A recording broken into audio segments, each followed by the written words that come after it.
Ladies and gentlemen, welcome to another Paumiko dog training Q&A. Again, we're going to skip the intro here and just get right into it. So first question is from Sandy. Hi Paul, quick question. We have a 13-week-old cavoodle, Holly, that we're taking through your training. She's coming along so well. We also have a 14-year-old Jack Russell who is well behaved apart from barking at visitors, and she takes a long time to be quiet. We have tried everything to stop this over the years except ask you.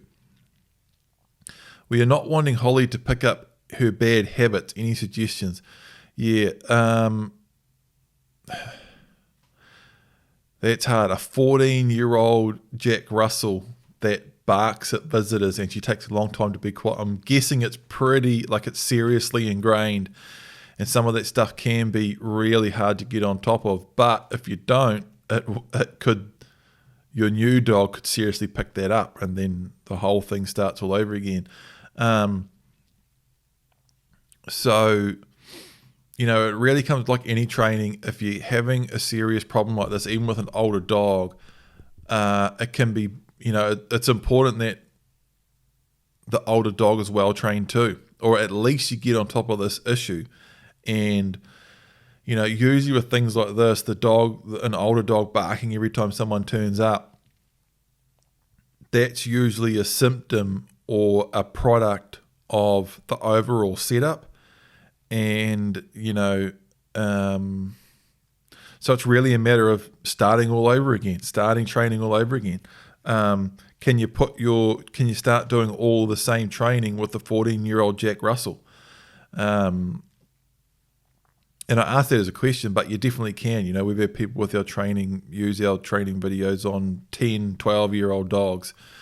And I was just talking about this in another video, the old saying that you can't teach an old dog new tricks is just not true. It's just incorrect.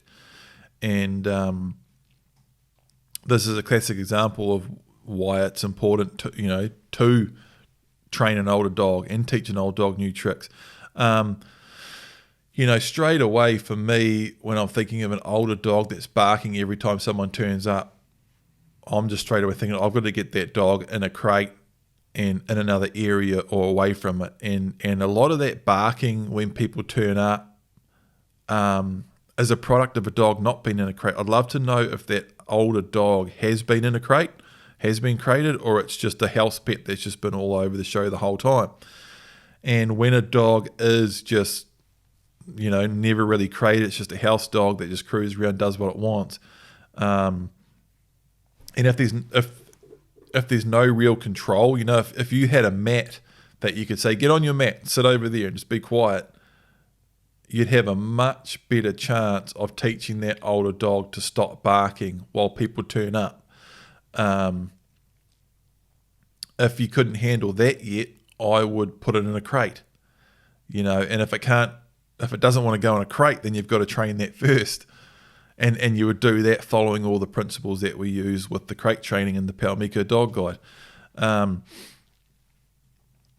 So that's what I would do. I would want to get that older dog in a crate, and I would basically go to whatever lengths I had to separate that dog from the people turning up, and then slowly reintroduce that older dog back into that situation without it barking.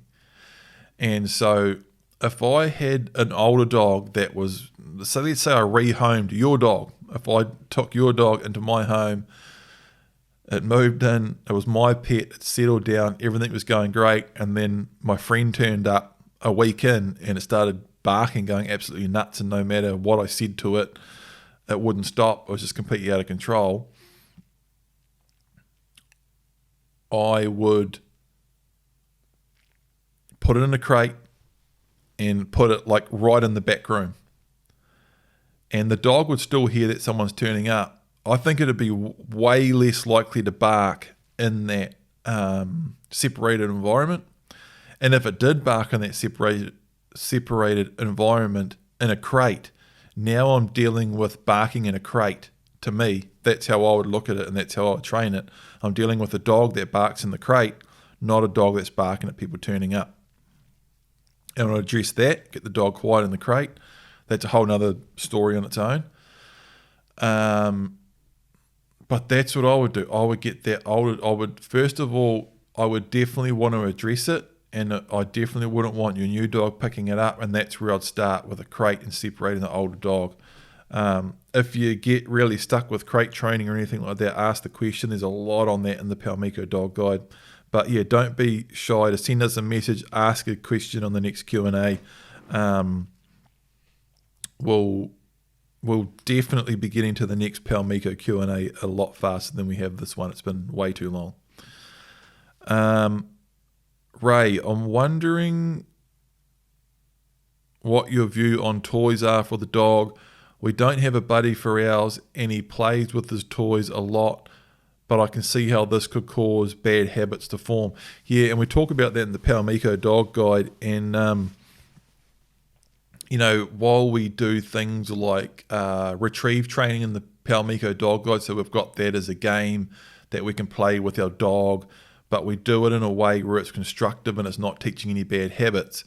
So that's sort of a toy, but you're probably asking this question because you've noticed in the Paumiko Dog Guide I'm really controlled and structured about toys. I don't give my dogs tons of toys to chew and play with, particularly early on while they're a pup, because I think, and I know I've seen it, where it can actually just, if a pup or a dog's always got toys in its kennel or in the section or in its crate or wherever it has been left alone, that it plays with and chews on, that's training that pup or dog to chew stuff in its free time. And I'm not a huge fan of that for obvious reasons. It can just teach a dog to chew continuously, and it can lead to dogs creating habits of chewing things like shoes and just chewing all sorts of stuff laying around the house. And you can actually end up with a dog that you can't leave out of a kennel or a crate without it chewing stuff up, and then that can cause more problems later on with a dog that you can't, like Miko. Now that we went through the Paumiko Dog Guide, did the crate training, did everything step by step, slowly introduced her into the house, gave her more freedom and responsibility as she was ready for it in a controlled and structured way. Now she's just bloody almost a free reign of the place, and she's completely house trained, doesn't go to the bathroom inside. Once or twice she chewed one or two things growing up as a pup, as we were trying to go step by step into her having complete freedom, but it wasn't much of a hiccup. It wasn't much of a thing, and now she's fine. She doesn't really chew anything that we don't want her to. So that's why I'm definitely not the sort of guy that's just like heap the dog's crate or kennel full of toys. I'm definitely not that. Like what we show on the Paumiko Dog Guide, I do think it's good to give pups and dogs things to chew, particularly for pups in the kennel, younger dogs, and even older dogs for that matter. They definitely love chewing stuff, and it gives them something to do. It keeps them occupied. It's actually also good for their teeth. If you're always feeding your dog, excuse me, if you always have a bit of a moment there, if you're always feeding your dog, like I do, biscuits or a soft food like dog roll or something like that, and they're never actually crunching bones or something like that, it's actually, I had the vet say, you need to give your dog a bone once a week, because chewing a bone cleans their teeth. I know these days there's all sorts of things in these things that they're almost like a toy that the dog can chew and it supposedly cleans your teeth. They probably work great. But what I'm rambling my way around to here is I'm not a huge fan on tons of toys because it teaches dogs to chew, but I am a fan of giving them something to chew on, but I make it so to the dog it's a food item. So in the dog's head, I'm feeding it, it's chewing, so it's getting that chewing thing that it loves. It's good for its teeth, keeps it occupied and happy in its crate or kennel. But it's seen as a food thing, and I'm not giving it a plastic toy to chew up and teaching my dog to chew random items or chew plastic. So in the Paumiko dog guide, I give Miko those dried pig's ears that you can get them from the pet shops, Animates and stuff. You can get, plant-based chew toys that you can actually get it's the same thing. It's like a pig's ear, but it's not a pig's ear. It's like a fake pig's ear, but it's seen, the dog can eat it, and it's seen as a food item. Bones are great, and you get them from the pet shop too, Animate or something like that. You can get them from the supermarket. Good size hard bone that the dog, they might have a little bit of meat left on them. They're in the freezer or fridge or freezer at the supermarket or pet store. That's the sort of thing I like giving my dogs to chew on: a bone or a pig's ear or an actual edible chew. So I don't give my dogs random toys to chew on. I give them food items to chew on. That's the real difference there. Yeah. Patrick.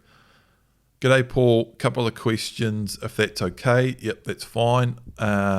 We'll be picking up our pup in approximately 4 weeks' time. My wife, 2 kids, and I will be using your training guide as much as possible, but there will be 2 days a week that no one will be home from about 7:30 a.m. to 3 p.m. What's that? About 8 hours. 7:30, is it? Yeah, 7.5 hours. What can you suggest that would help our pup cope with these 2 days? Secondly, I'm not sure I want our dog in a kennel while we're not home, as I like the idea of him having the yard to use, but want to crate train it when we get him for the separation side of things. Can this work in your opinion? Any advice would be great. Thanks, Pat.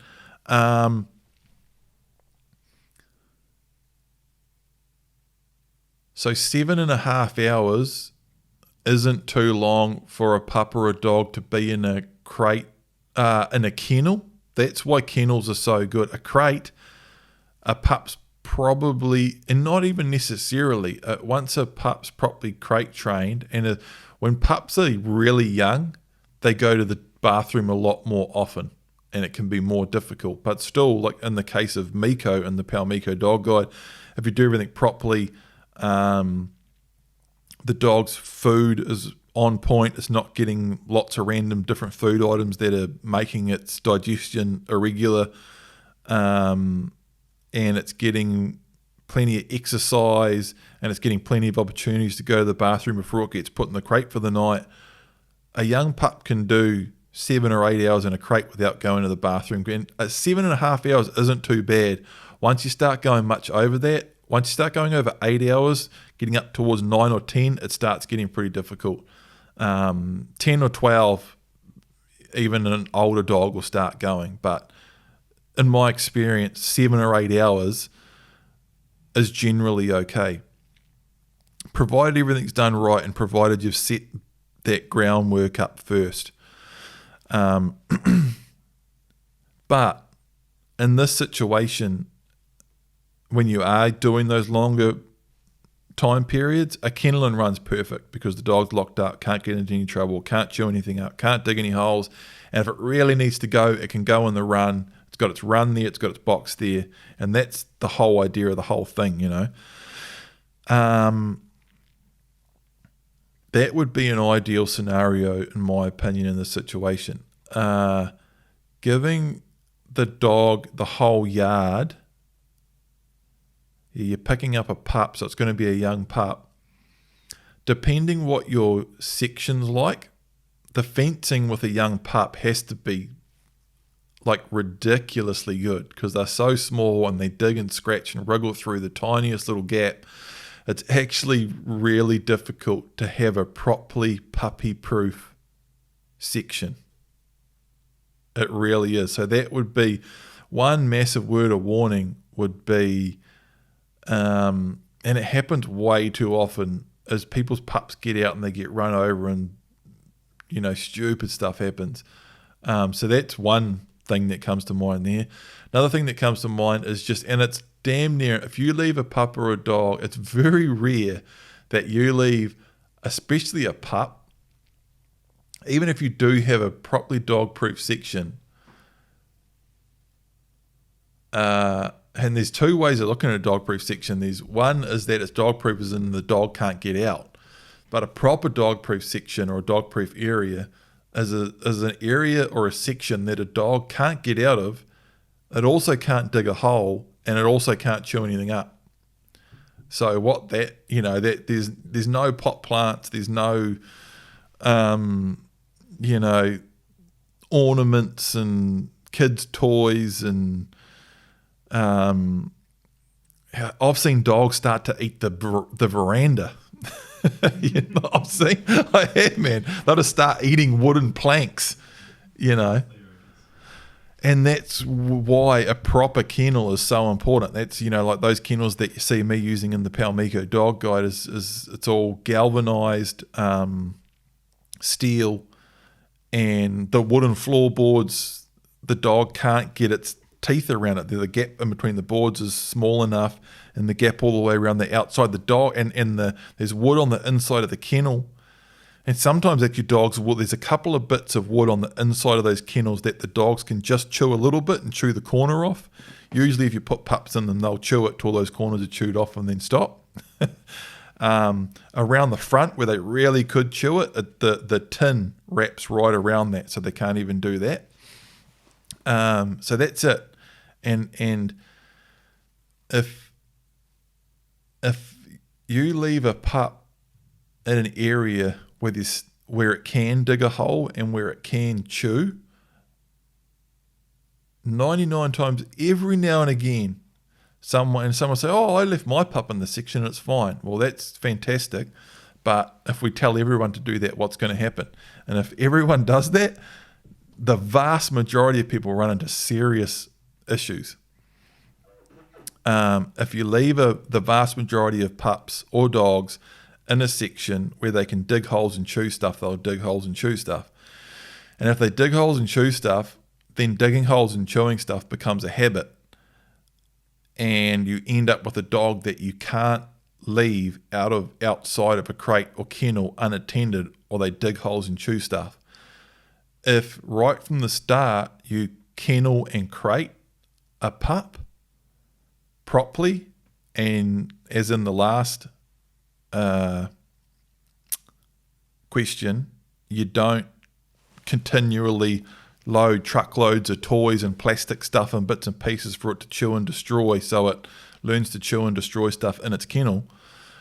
If it's in a kennel that it can't chew anything, then the pup or dog actually learns to chill out and relax properly without chewing and destroying stuff. And if you do that properly and do what we do in the Paumiko dog guide, and slowly, incrementally, step by step, give the pup or dog more and more freedom and more time out of the kennel, and we do that early on, supervised. So when the pup or dog does start to try and chew something, or does try to go to the bathroom inside, or does try to dig a hole, we're right there to go, don't do that. And then we try to direct them into doing the right thing, and then we praise them for that. So we're like, don't do that. Good dog. This is what we want you to do. Good dog. And if we do that properly, sort of effectively enough for long enough, we actually train our dog to just chill out and be a dog without chewing and destroying stuff. Its habit is to not chew. That's its habit. And that's the best way to get a dog that you can leave out of the kennel and crate when you go to work, and it can just have the whole section free for the whole dog's life. You can get it there by the time it's a year old, 18 months old, 2 years old. Every dog's a little bit different. But anytime let's say you're like, I've been kenneling this dog heaps and it's not chewing anything, it's never chewed anything while I'm around, but you leave it out. And that's why it's always got to be incrementally. And if you want to leave your dog in the section while you go to work, you really need to start, say, leaving it outside while you're home and just checking on it every 10 minutes. And as soon as it starts chewing something, cut it out, and it has to go back in the kennel and be supervised. But if you do it perfectly, see, dogs just sort of become what they continuously do. So if you raise a dog in a way that it never gets the chance to chew stuff, and every time you catch it out chewing stuff, you go, cut it out, it'll just eventually turn into a dog that doesn't chew stuff. I think you're getting the point. I'm sort of rambling here, but if you put it in a situation where it's chewing stuff, you're teaching it to chew stuff, and once that's developed as a habit, now you've got a dog you can't leave out of the kennel while you go to work. But if you do it all properly from the start, you can raise and train a dog that won't chew stuff when you leave it out of the kennel while you go to work. So it comes back to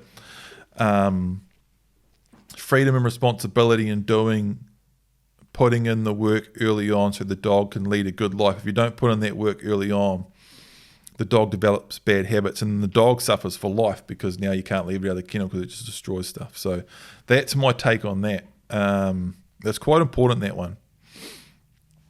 And I understand the question, the situation. You want to be able to leave the dog out because you've got to go to work. That's only 2 days, man. If that's it, 2 days, that the dog's in a... the only other option here, and this can work quite well, and a lot of people do it, is if... I wouldn't suggest leaving a pup or a dog in a crate for 7 or 8 hours. I just wouldn't want to do that, and I wouldn't recommend it. In a small crate, I think a kennel and run for 7.5 hours, 2 days a week is totally acceptable. The one other thing, unless you've got a section that's actually a little bit like mine here now, which is just completely fenced, and I've got a very small section that's all concrete and there's basically nothing a dog can chew. And I still don't even leave my dogs out in that. They go in a kennel and run when I leave. It's more of a safety thing for me. And dogs wandering around a section tend to start guarding and barking at things and people moving around. When they're in a kennel and run, they just chill out, particularly when they're crate and kennel trained properly. But one other potential option is a small dog-proof area, like it's 3 meters by 4 meters or a bit bigger than that. If you've got a big section that the dog's going to dig and destroy stuff, you can lay a little concrete pad. You might have an area of concrete, put up some proper dog-proof fencing, and put a nice dog box in it. That way your dog's got a bit of it can walk around a little bit, it can lay in the sun, it can go in its box, it can, it's a little bit more area. But to me, when you put a dog in something like that, they don't really do it. They do this basically the same thing that they do in a kennel and run. Except they might just move around a bit more and be more inclined to bark at the neighbour or bark at someone going past the driveway or something. So that's why kennel and runs are so good. And 7 or 8 hours in a kennel and runs 2 days a week is totally fine. Ange, my GSP is coming up 9 months old and still hates it in the kennel and run. He scratches at the door planks and wrecks them in his claws. We have had to replace the wood planks with hardy floorboards. He whines and barks while locked up. And when it's time to put him in the kennel, he hides and shakes, and he often won't eat breakfast. He is only locked up 4 hours every day. I leave him with a Kong to chew. A Kong's like a chew toy. You can actually fill it up with stuff and the dog has to chew it out. Don't know how to stop this behaviour. Please help.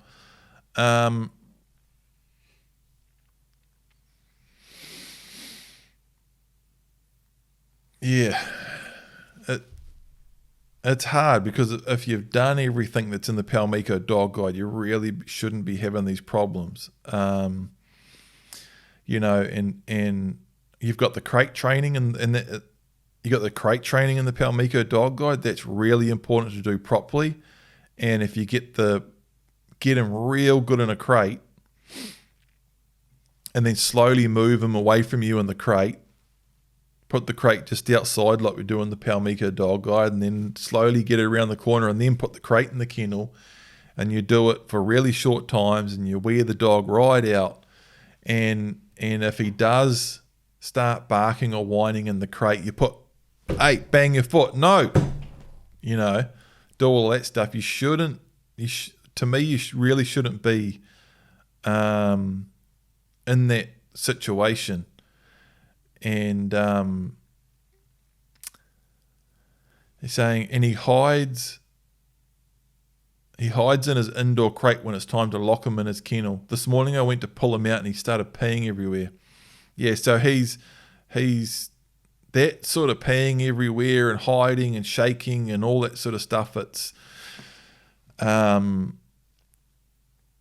not good, particularly like a 9-month-old male GSP pup.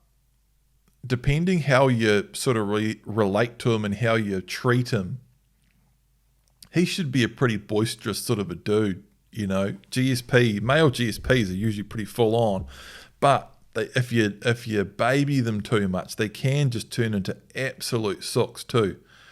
And with that sort of thing, often it's pretty common that when something silly comes up, the dog's petrified of fireworks and 2 blocks down, or people that their dog's scared of the vacuum cleaner, or it's scared of the crate or the kennel, or hates going in the car, or something silly, almost a little bit neurotic type behavior.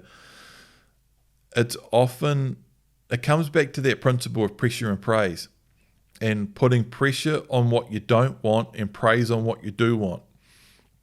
And if you praise a dog while it's scared or while it's being unsure, if you're like, it's all right, what's the dog's name? Do we have a name? Let's say his name's Max. I always use Max for some reason. Let's say his name's Max, and Max, you're trying to get Max in the kennel, and Max starts looking like he doesn't want to go in the kennel. And you go, good boy, Max. It's okay, Max. Come here, Max. Good boy. And you sort of, good boy, Max. Any sort of trying to reassure a dog with even just a nice tone. Come on, Max, in your kennel. That tone in your kennel is positive. And if even, we talk about reading the thought. So as soon as the dog starts thinking about, I don't want to go in the kennel, that's negative. That I don't want that. So to me, I switch straight from positive to basically I put pressure on it. I don't want my dog to be scared and anxious and any sort of shaking and peeing and hiding and cowering, and I basically don't want my dog to be unhappy like that. I want my dog to be happy and relaxed. And dogs are completely different to people in that way. I think this is actually in one of the videos in the Paumiko Dog Guide, maybe in Reason and Rationalization, the principle video. And I'm sure we covered it in other parts too, about it's completely opposite to people. When people are unsure, our friend is like freaking out about something, we say, it's all right, you don't have to freak out about this, it's totally fine. You can't do that with dogs. Dogs don't reason and rationalize that sort of stuff, and it actually works completely opposite. The way they interpret, good boy, it's all right, and you're sort of trying to pull him towards the kennel and he's leaning away cowering, he's interpreting that as good dog, be scared, good dog, good, and you're just reinforcing it over and over and over. And it all starts, you put the dog in the kennel one day, it doesn't love it. And so next time you put it in there, they sort of like don't want to go. So you're trying to, come on, good boy, in the kennel. But that time he goes, but he was unsure for that 2 minutes while you're trying to hit him in there, and you were reassuring him, good boy, in your kennel, good boy, and you walk away. That was reinforcing him being unsure. So next time he's a little bit worse. So you try and reassure him a little bit more, and he gets a little bit worse. And the next time he's even worse, and that just spirals downhill. Whereas that's why that principle of putting pressure on what you don't want and praise on what you do want, no matter what, even if it means putting pressure on your dog while they are unsure, it's a super counterintuitive thing to do. When your dog's already unsure and freaking out over something, you go, okay, cut it out. And you put more pressure on them. Because a dog's brain doesn't work like ours, you can't reason with them. You can't say, good boy, it's all right. They literally just take that as good boy, freak out in this situation. So he freaks out more next time. And if you try and reassure him more next time, then he's going to freak out even more the next time. And that's when things like that, like it doesn't even make sense to me. Like my dog's just freaking out, pissing himself, trying to get in the kennel. If it's all done properly, that shouldn't even be happening. So if I'm working with a dog and it doesn't, and I'm trying to set up the separation properly so it's happy and relaxed in separation, because he's going to have to be separated at some point, so we're doing the dog a favor by doing it. And I say, come on, Max, in your kennel. And he cowers and tries to walk away, even if it's just pretty calm, very subtle, but I can tell his head drops just a touch and he tries to walk away. I don't go, Max, good boy. I say, Max, oi. Like, that's the tone. No, come here. And if he won't listen, I put the long line on or a lead on and go, hurry up, come on. And just pretty damn blank and flat.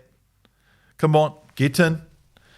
And it's pressure on what I don't want. I don't want the dog resisting going in the kennel. I don't want him starting to getting weird about that. I want the kennel to be a happy, relaxed place where he chills out when I'm not around.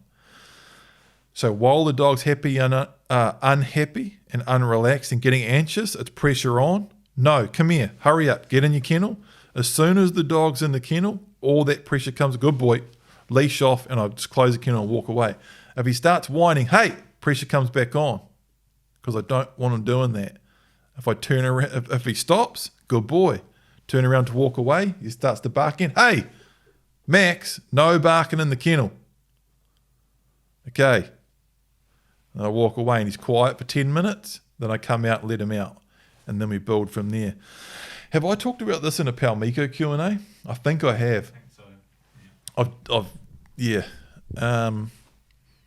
So that's a little bit of a ramble on that.